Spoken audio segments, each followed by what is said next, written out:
Reese's Peanut Butter Cups. So Chris Paul, guys, is on the move again, this time heading from OKC to Phoenix as part of a multiplayer deal. The Suns are hoping CP3 brings a leadership element to a team that went 8-0 in the Orlando bubble, but still missed out on the playoffs for the 10th straight season. Paul will be teamed with All-Star Devin Booker and head coach Monty Williams, who coached Paul for one season in New Orleans. And this will be Paul's third team in the past 3 seasons and 5th overall in his career. So, Shannon, how much better does CP3 make the Suns? Well, I think he makes them a playoff team, Skip. I think they can fight somewhere between 5 and 8. And Skip, I mean, it's easy to say because they drew first blood. So we saw what the Phoenix Suns did. They went out and got Chris Paul, a perennial all-star player, all defensive player, and he played really well. But we're assuming that the Clippers don't do anything, the Nuggets or the Warriors don't do anything. So I still don't think that vaults them into that upper tier. Lakers, Clippers, Nuggets, Warriors. Now, we'll see what I think Portland got better with Covington. 3-and-D guy can shoot. So I do believe, Skip, they're going to make the playoffs this year. I love it. I love he can play pick and roll with DeAndre Ayton. We know what Booker can do. Booker can flat out score the basketball. Now he gets taken off the ball a lot. Chris Paul can run an offense. So I like this move. I like the move.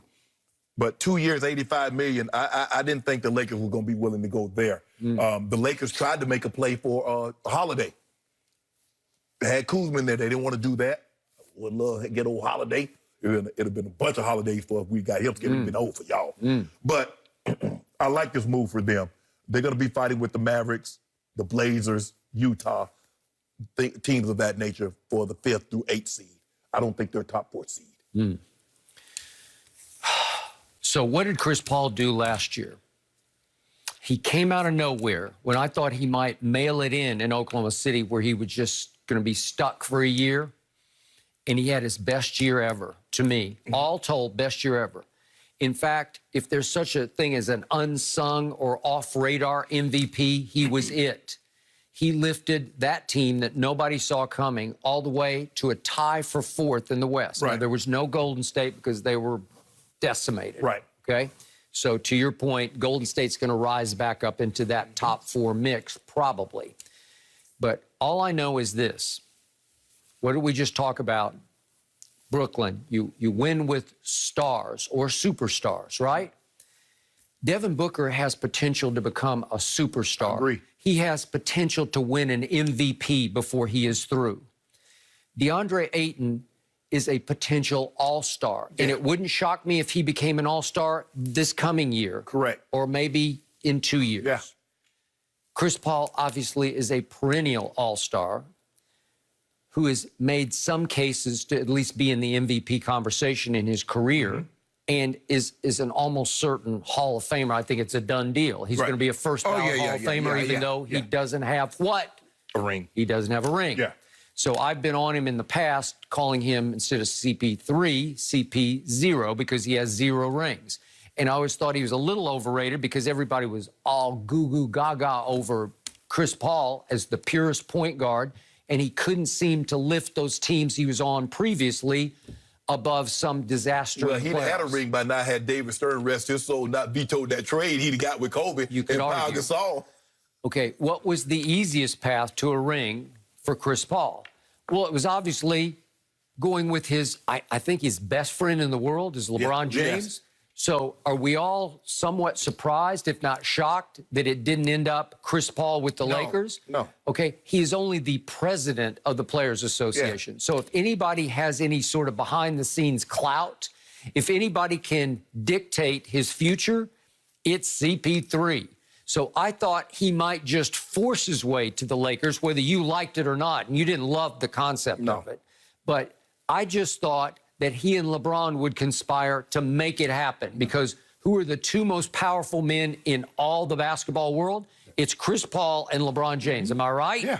And I thought because they would want this, that LeBron would say, it's time. You need to come with me and AD, and we will take you to the promised land. No, we got something else. We got something else. I know you're saying that, but that's what I thought they would do because they're that powerful. Skip, look, you can be friends. I mean, they tried to make it work, but it didn't work with D-Wade. D-Wade was supposed to finish his career in Miami, and I'm glad he got an opportunity to do that. They had I thought they would get Melo. Melo seemed to be a great fit, but they didn't pull the trigger on that one. But here's the thing, Skip. You told me that the 5-month layoff, the player that benefited the most was LeBron James. Well, I call that, and I see you, Chris Paul. Because what we've seen from Chris Paul throughout his career, he always wears down. He's always nicked. And a lot of times that happened in when? The playoffs. Well, did they go win the bubble championship? No. Yeah, no, but I'm saying, Skip, the 5-month layoff. Remember, they had Golden State over a barrel. And what happened? Chris Paul got nicked. Well, he didn't get nicked. I guess he tore his hamstring. That's what I'm saying. And what has been his history, Skip? Down the stretch, late in the season, his hamstring or his knee or something happens. So that 5-month layoff helped him. Okay, well, I'm suggesting that Chris Paul took a hard look at LeBron and AD and the Lakers, and then he took a harder look at Phoenix, and he said, you know what? I kind of like my chances in Phoenix right now because... You like your chances better in Phoenix than L.A.? Yeah, because he's saying it could be his show. The other one is LeBron's show. And I think in the end he said, you know what? I don't need that. I want to go win it my way. You want a show or you want a ring? Yeah. When you go to show and tell, when you take your kids to show and tell, well, this is my daddy. What you got to show, Dad? What you gonna show him, Skip? You're gonna show them 3 Phoenix superstars. That's what you have potential to have. Guess what when Zuri, when she go to show and tell and say, well, I'm bringing my daddy. She don't tell him who her daddy is. And she go in tow with LeBron behind her with a fist full of rings. Daddy's getting old. He's kind of an old dad. He got to bring him a thing. That's how we used to do. We put a thing in a pillowcase, thing that means something to us, and we would put it in a pillowcase. And he come in there dragging them rings. Like, what's in that pillowcase? And he dump out all them rings on the table. He's only got 4. He about to have 2, 3 more. Gonna get at least 2 more. 2 or 3 He gonna get at least 2 more. Well, Chris Paul is saying, my way. I'm going to Phoenix because I'm seeing greatness in Phoenix. Monty could have had this job. Monty Williams turned his job down to go to Phoenix. Okay. Now look at that, how they looking. Yep. You looking rather go really good. You win in this league with stars, and all of a sudden Phoenix has 3. Who got 2? Wouldn't it be something if Phoenix had 3 players on next year's All-Star team? Is that possible? It just doesn't happen. Let me ask you a question. So what's going to happen with AD, Yoke, and Gobert? Are they going anywhere? Because those are your bigs in the West. There's another one called DeAndre Ayton, and he is on the rise. Okay. Literally on the rise. Well, I guess Gobert is getting bumped off because you know he's not bumping off Yoke or AD. Okay, every time I watch him, I say, you know what? That's a star in the making. So what's Jokic? He was only the first overall pick in the draft. I'm not saying that, but you saw Yoke. You know what AD is. I don't know if AD can handle the big stage. Kobe, walk up, right on the Nuggets. Yes, save LeBron from himself. Well, he did. I'm glad you brought that up. LeBron's over there saying, don't look at me, I'm frozen. Yeah. I'm frozen because I won for 6 in the 4th quarter, and I don't want the ball, and I know you called the play for me, but I'm just going to stand right here and hope nobody notices. What did he tell Chris Haynes in Game 5? He said, I'm ending this ish tonight. They going home tonight. They leaving the bubble tonight, Jack. Against the Miami Heat. No, I'm talking about the Nuggets. Oh, I thought you meant the last round. Think about this, Skip. You see what happened to Jimmy Butler? He played that historic game and came back the next night on fumes. My guy have put together games like that for 6, 7 games. The Heat lost their leading scorer in the playoffs, Dragic, and they lost their heart and soul Bam in Game 1. It was like, thank you, God, here. The only chance... The basketball God said, here, LeBron, you get this one. You get the COVID championship. The only chance the Heat had, if they'd have had a prime D-Wade, if they'd have had a 25, 26-year-old D-Wade, I'd give him an excellent chance. But he wasn't coming. He wasn't walking through that bubble door. They wasn't beating us. All I know is that Phoenix team that I was watching at the end of the year, if they keep Sarge, which I assume they will, and Mikal Bridges and Cameron Johnson, they got Johnson, and if they keep Javon Carter, who's a 3-and-D specialist. I just want to know, tell me the guy that's going to do something with GOAT. I want to know the guy that's going to do something with GOAT. Tell me the guy they got over there that's going to handle him. Devin Booker has star written all over him. I'm talking about superstar, maybe MVP. Skip, He not. You know it, and I know it. I'm not debating his offensive game. His game is superb. The quote-unquote GOAT, the phony GOAT you're talking about, only dreams of shooting the ball the way this kid can shoot. No, we can't. We never. Only dreams. We never gonna be able to shoot the ball like Book.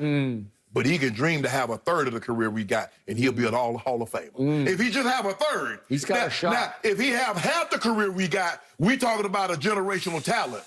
Now, we already know he's not going to pro what we do, Skip, what we do. Hey, it would be special if Chris Paul simply lifted this team into the 8th spot of the playoffs. Yeah. They haven't been a playoff team in 10 years. Skip, that should happen. Would be special. That should happen. If he does what he did in OKC and he lifts them up into the 4th spot, this is the team nobody would want to mess with in the postseason. This is the team that would scare everybody to death. You keep saying that. See, this is what you do. You say that's the team nobody wants to see. And then when we get a hold of them and do what we do, man, they weren't that good. That means a little lonely AC. You said that about Portland. Nobody's going to want to see Portland. I did not say that. We wanted to see Portland. I'm not the biggest Dame believer. I'm a Dame believer. Skip, don't do that. Now, so is Dame not a superstar? Hey, what would be the tougher first-round matchup? That Portland team from last year that was, what, 35-47 or whatever it was? Portland. Yeah, Portland. They were like 12 games under 500. Or what about this 8 seed? What if this team winds up 8 versus 1? What if the Lakers get this Phoenix team in the first round? I'll be on the edge of my seat because this would be all-time upset potential. Phoenix Sun, Mohegan Sun, don't matter. Yeah. Lakers in 4. Yeah. In 4? Lakers in 4. You just said that publicly. We got it on record. Yeah, it don't matter. He's going to talk about the Suns. Okay, if it comes to that, I will bet you 10 cases right now on 4. Yeah. I'll bet you 10 cases against the